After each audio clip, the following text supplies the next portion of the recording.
10 محرم 61 ہجری کربلا کی گرم زمین پر جب امام حسین علیہ السلام کے سر کو نیزہ پر بلند کیا گیا تو دنیا تاریک ہو گئی۔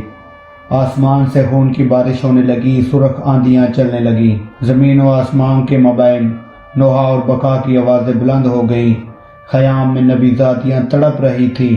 دختر زہرا جلدی سے بستر بیمار پر عالم غشی میں سوئے ہوئے جناب سجاد کے پاس آئیں اور فرمایا، سجاد بیٹے اٹھ اور پہلے یتیمی کی دستار اپنے سر پر رکھ، پھر مسند امامت سنبھال۔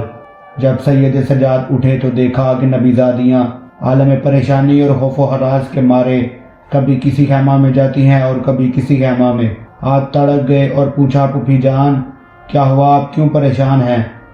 کیا فرزند رسول میدان میں چلے گئے ہیں؟ بی بی اپنے بیمار بھتیجے کے اس سوال پر اور زیادہ پریشان ہو گئی۔ گلے لگایا، شدت بخار اور بے پناہ پیاس سے تپتی ہوئی گرم پیشانی کا بوسہ لیا اور فرمایا، بیٹے تیری پھوپھی لٹ گئی ہے اور تو یتیم ہو گیا ہے۔ خالی زین کے ساتھ گھوڑا خیمہ کے در پر آنسو بہا رہا ہے۔ جبرائیل تیرے مظلوم اور پیاسے بابا کی خبر شہادت دے رہا ہے۔ جناب سید سجاد یہ خبر سنتے ہی گش کر گئے۔ اب جو دوسری مرتبہ غش سے افاقہ ہوا تو دیکھا کہ پھوپھی سرہانے بیٹھی واہ حجابہ پکار رہی ہے۔ جناب سید سجاد نے پوچھا کہ اب کیا ہوا؟ فرمایا، بیٹے نہ پوچھ کہ کیا ہوا، مجھے مسئلہ بتا، تیری دور امامت کا پہلا مسئلہ ہے جو تجھ سے پوچھنے آئی ہوں۔ آپ کانپ گئے اور کہا کہ پھوپھی جان آپ کو معلوم ہے کہ کل سے مجھے کتنا شدید بخار ہے، آپ وضاحت فرمائیں کہ کیا کہنا چاہ رہی ہیں۔ جناب زینب سلام اللہ علیہ نے فرمایا، بیٹے اس وقت کم سن سکینہ سے لے کر ہر بی بی کے سر سے چادر اتار لی گئی ہے، تمام بیویاں بے ردا ہو چکی ہیں، ہر طرف سے حیام کو آگ لگا دی گئی ہے کہ ہم جل کر مر جائیں یا باہر نکل جائیں۔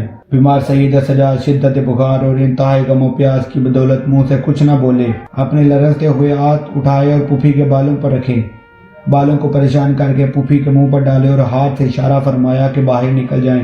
بی بی نے اپنے سر پر ہاتھ رکھ کر پھر پوچھا کہ کیا بالوں کا پردہ واجب ہے؟